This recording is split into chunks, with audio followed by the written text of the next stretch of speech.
뉴스 보도하는지를 제가 낱낱이 말씀드려서 그 언론사들은 모두가 국민들로부터 등 돌리고 중국 가서 방송국 하든지 북한 가서 하든지 하라고 제가 싸우겠습니다. 전환길 뉴스만 나오면은 전부 욕밖에 없습니까? 그것은 저는 중국 영향이 크다고 생각합니다. 그러면은 저는 윤석열 대통령께서 직무 복귀하시면 제일 먼저 해야 될 저는 국가 시스템 정상화 중에 하나가 최소한 인터넷에서 댓글 달 때 국적을 표기하기는 하도록 하는 것을 저는 제안합니다. 그래서 최소한 댓글 다는 사람 앞에다가 한국 국적이면 태극기, 중국 국적이면 오성기 표시해서 실명제로 하면 되지 않겠습니까? 꼭 해야 된다고 생각합니다. 그러면은 중국이 이미 우리나라의 사회적으로 여론이나 여론 조작에 개입하고 있다는 뜻 아닙니까? 그것을 막아야 되지 않겠습니까? 그뿐만이 아닙니다. 2달 전에 서울 광화문 옆에 탄핵 찬성 집회 쪽에서 의혹만 있었지 않습니까? 탄핵 찬성하는 집회에 중국인들이 너무 많다고 합니다. 여러분, 저는 안 믿었습니다. 그런데 알고 보니까 탄핵 찬성하는, 쉽게 말하면 이재명 편드는 사람 중에는 중국인들이 넘쳐났다는 뜻입니다. 여러분, 안 믿으시겠다면 2030 여러분, 민주당 지지하시는 분들 듣고 계십니까? 검색해 보십시오. 주한 중국 대사관에서 공식적으로 중국인들은 탄핵 찬성하는 쪽에 집회에 가지 말아라고 공식적으로 발표했습니다.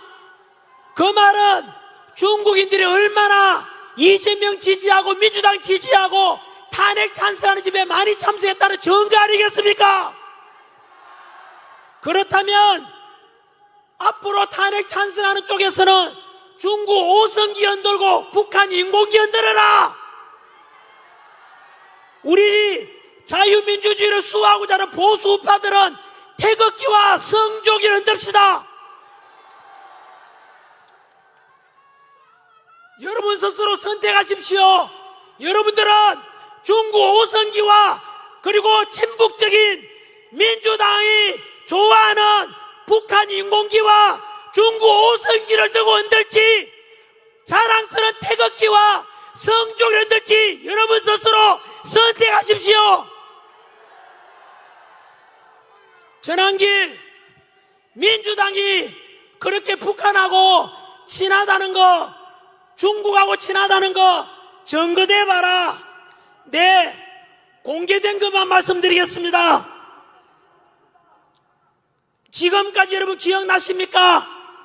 세월호 사건 때 촛불 시위 너무 심해서 결국은 탄핵이 인용되고 박근혜 대통령은 파면됐지 않습니까? 그때 탄핵 심판에 참여했던 헌법재판관이 비공개로 이런 말 했지요. 실제로는 탄핵감이 안 되는데 촛불 시위가 너무 심해서 이것을 반대했다가는 촛불에 타 죽을 것 같아가지고 탄핵 인용했다고는 말을 했습니다. 여러분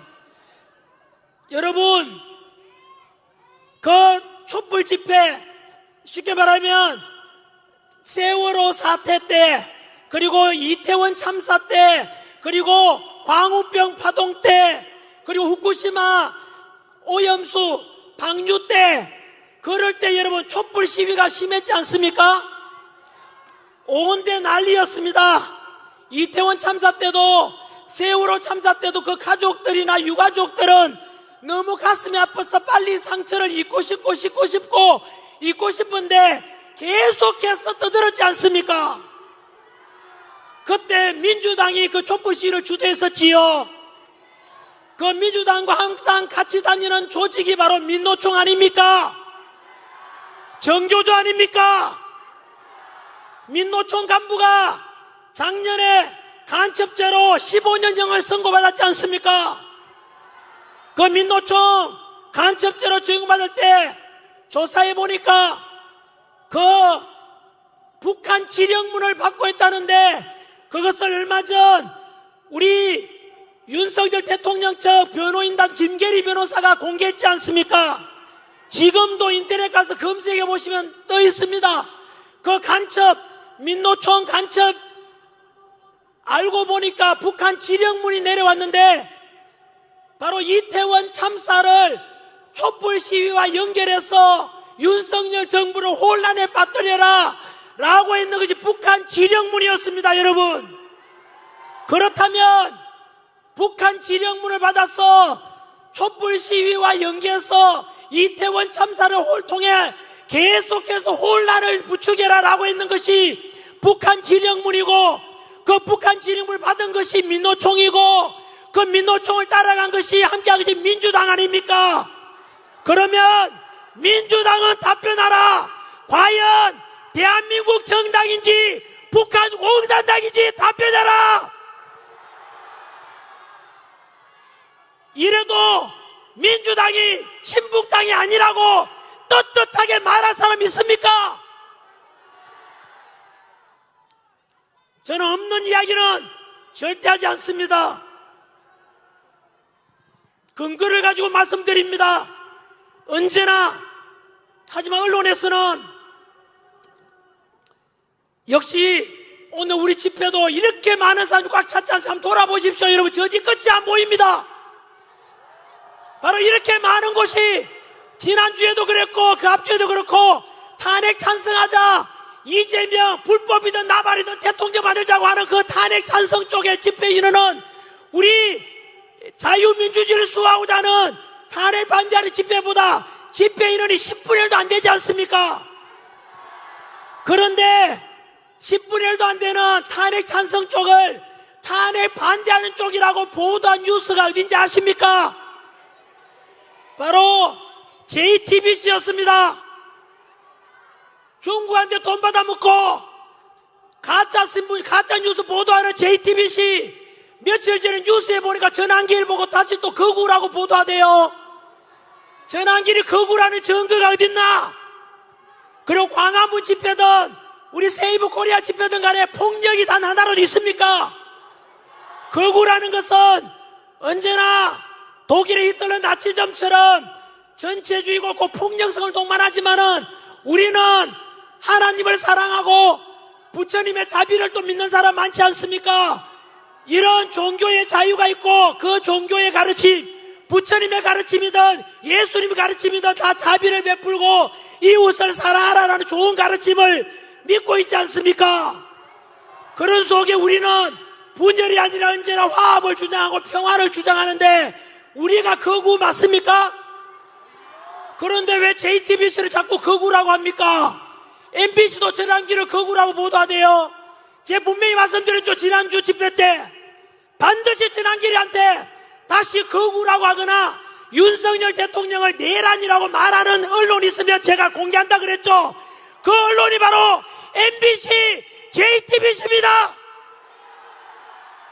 앞으로 여러분, 아까 말씀드린 대로 북한 지령물 받은 게 민노총이고 민노총하고 같이 노는 것이 민주당이고 결국은 민노총과 그 민주당의 그런 민주당 주장을 그대로 보도하는 것이 바로 언론 아닙니까?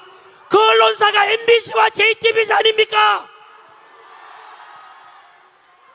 아니라면 아니라고 말해보라고. 우리 국민들은 더 이상 언론에 속으면 안 됩니다.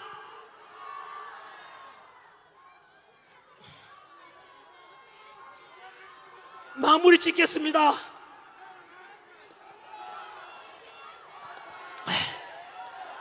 윤석열 대통령 외치십시오. 전환기는 아무것도 아닙니다. 여러분들하고 진정으로 지난주에 윤석열 대통령께 제가 구치소 앞에 가서 석방 편지를 보냈을 때 그때도 그랬고 또 이렇게 해서 윤 대통령께서 석방된 뒤에 연락이 왔습니다.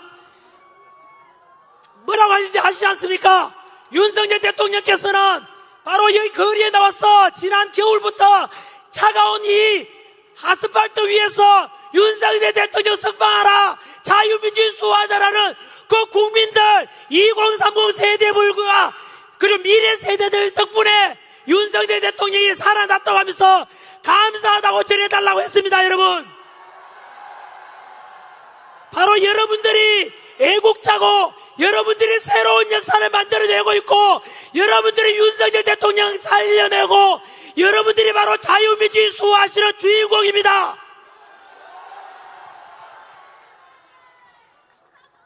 저보고도 감사하다고 말씀하시길래 제가 바로 이야기했습니다. 저는 심부름 꾸리고 여기에 앉아 계시는 얼굴 한번 내밀지 못하고 이름 누구지도 모르지만 묵묵히 멀리서 자유민주주의 수호하고자 태극기 들고 성조기 들고 나라 지키자 여러분들이 바로 진정한 주인입니다. 여러분 진심으로 감사합니다. 마지막으로 헌법재판소 말씀을 드리겠습니다. 지금까지 말씀드린 대로 비상계엄을 선포한 이후로 지금까지 역사적으로 제가 바로 차례대로 정리했지 않습니까? 민주당이 외환죄 덧붙이 올려다가 거짓말로 드러나고 내란죄 덧붙이 올려다 또 거짓말로 드러나고 그리고 선관위에 많은 문제가 있다고 하지만 윤석열 대통령 문제가 있다고 했는데 민주당은 덮어가지 하지 않습니까? 과연 누가 공정하고 누가 법치를 존중하는 겁니까? 공수처가 분명히 문제 있다고 했지 않습니까? 우리는. 하지만 민주당은 공수처에다가 문제 없다고 했지만 다 드러나고 있지 않습니까? 공수처의 불법 체포, 불법 수사, 불법 영장 전부 가짜 아닙니까 여러분? 이런 것들 제발 우리 그나마 희망이 있다고 생각되는 KBS, SBS라도 제발 좀 보도 좀 해주십시오. 다음 집회 때 여러분처럼 저에 대해서 신뢰를 가진다면 목숨 걸고 여러분들 앞에 저는 진실을 밝혀나갈 것입니다. 어느 언론사가 왜곡하고 어느 언론사가 가짜뉴스 보도하는지를 제가 낱낱이 보도해 말씀드려서 그 언론사들은 모두가 국민들로부터 등 돌리고 중국 가서 방송국 하든지 북한 가서 하든지 하라고 제가 싸우겠습니다. 뿐만 아니죠. 우리는 자유민주주의를 좋아하지만은 민주당은 카카오톡 검열하고 그리고 여론조사 기관 협박하고 여러분 지금 여론조사 기간에 지금 그게 실제로 통계자료 믿습니까 그거?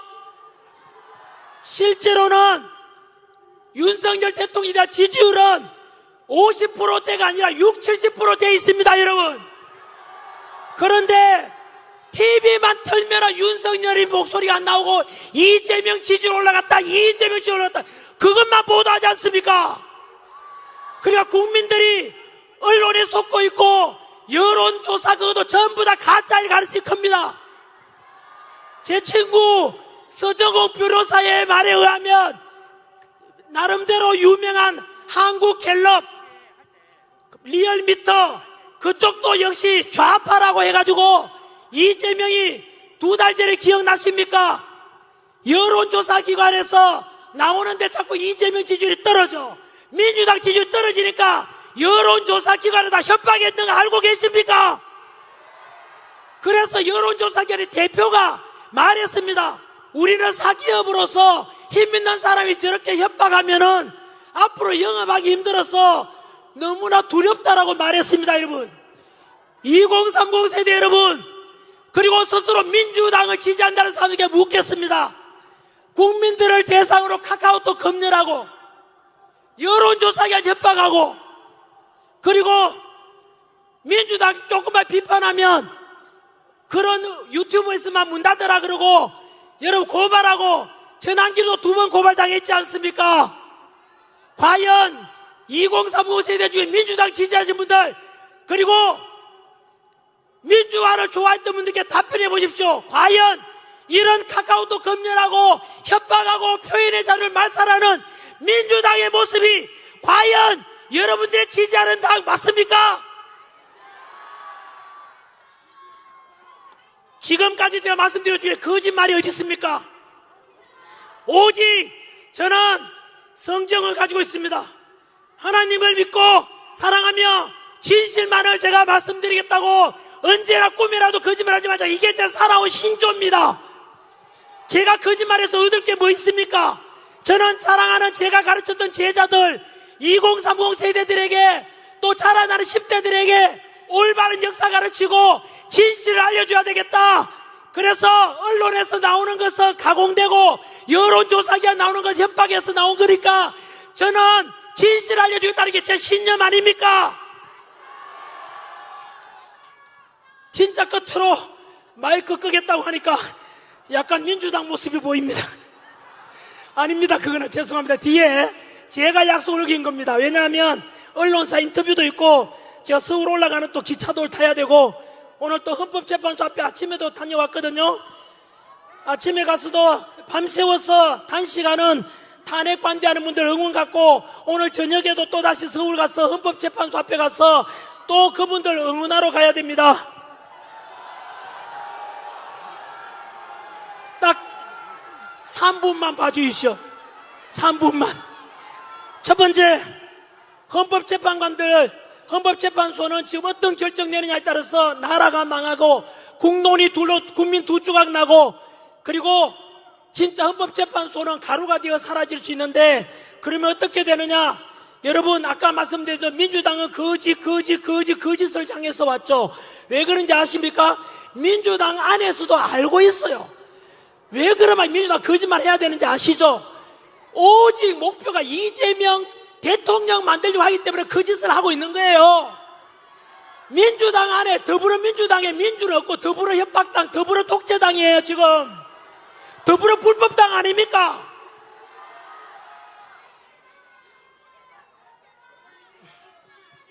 그래서 마지막 이제 심판이 헌법재판소 이제 다음 주로 예상되는 결과를 기다리고 있는 중입니다. 금방 말씀드린 대로 저는 헌법재판관들에게 말씀드리고 싶습니다. 솔로몬의 지혜로운 재판이 필요할 때입니다. 어떻게 하면 국가도 망가지지 않고 어떻게 하면 국론 분열 두 조각 국민들이 나뉘어지지도 않고 통합할 수 있으며 어떻게 하면 헌법재판도 살아남을 수 있을까? 한 가지 방법이 바로 탄핵 각하를 결정하는 것입니다. 그렇게 하면 각하를 결정하게 되면 바로 첫 번째 헌법재판소 안에서 지금 재판 심리 과정에 불법적인 게 10가지가 있었다고 합니다. 우리나라 최고 헌법 권위자였던 허영 교수님의 발표입니다. 10가지 불법적이 있었으니까 각하를 해버리면은 바로 탄핵 소추 구성 요건이 안 되기 때문에 불법적인 10가지도 용서받을 수가 있고 또 국론이 분열되지 않습니다. 왜냐하면은 탄핵 찬성하는 쪽이라 민주당에서 할 말이 없어요. 왜냐하면은 억지로 지금 문영배, 이미선, 정정미, 정계선 같은 이재명 딸랑이들 집어넣어놨지 않습니까?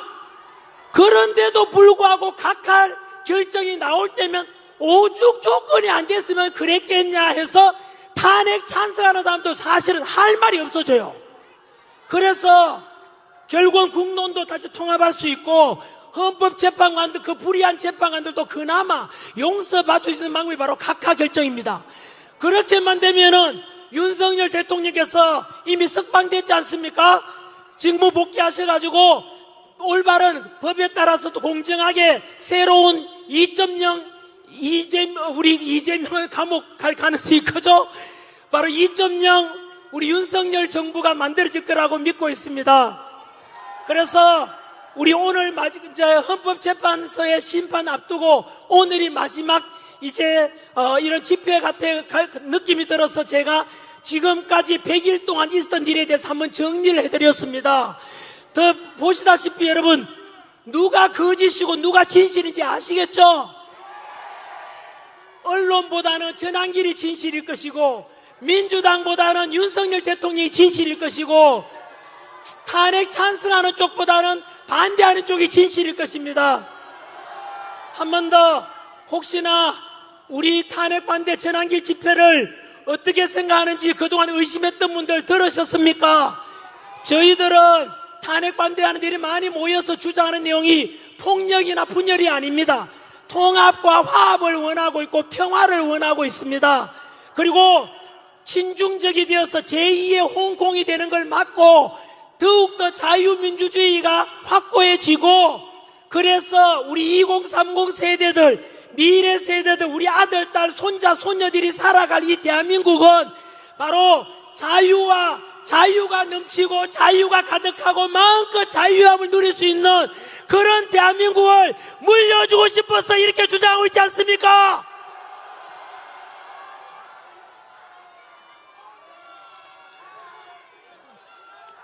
여러분, 이제 아시겠죠? 무엇을요? 윤석열 대통령께서 처음에 비상계엄을 선포했을 때는 저는 죄송합니다만 미친 짓이라 했지만은 그 뒤로 계몽이 되었고, 먼저 개몽된 게 광화문에 있던 집회하는 분들과 2030 세대고 제가 개몽되었고, 그 뒤로 혹시나 개몽된 분들 보시다시피 비상계엄이 아니었으면은 선관위 예의가 썩었는지, 헌법재판소에 문제가 많은지, 그리고 공수처가 이렇게 문제가 많은지, 그리고 민주당이 저렇게 폐악질을 많이 했는지 몰랐지 않습니까? 그래서 비상계엄이 곧 계몽령이고, 비상계엄이 없었다면 대한민국은 끝날 뻔했습니다.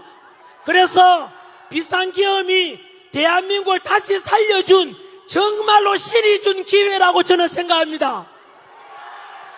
그래서 윤석열 대통령께서 비상계엄 선포함으로 해서 대한민국이 다시 살아났다, 저는 다음에 역사책에 그렇게 기록될 것이라 믿습니다. 그래서 우리 다음 주에 있을 헌법재판소의 탄핵 각하를 소망하고 바라고 윤석열 대통령께 한 번 더 응원하는 함성 한번 부탁드립니다. 윤석열 대통령님 들리십니까? 사랑합니다. 우리는 자유민주주의 대한민국을 사랑합니다. 윤석열 대통령을 지지합니다. 여러분, 우리가 그동안 이렇게 집회하면서 외쳤던 걸 듣고 보니까 윤석열 대통령께서 다 듣고 계셨답니다. 우리가 말씀드렸지 않습니까? 이 집회와 우리의 주장이 역사를 바꾸게 될 것이고 결국은 여러분들이 주인공이 될 것이라는 것이 사실이 있었습니다. 여러분, 자꾸 길어서 죄송합니다. 진짜 너무 여러분들 자랑스럽고, 저도 다음 주에 반드시 헌법재판소의 심판은 각하가 될 것이라고, 그 모든 것은 여러분들 덕분이라고 저는 생각하고, 또 구치소에서 꿋꿋하게 전혀 흩어짐 없이 바로 우리를 믿고 기다려주신 윤석열 대통령 덕분이라고 저는 생각합니다.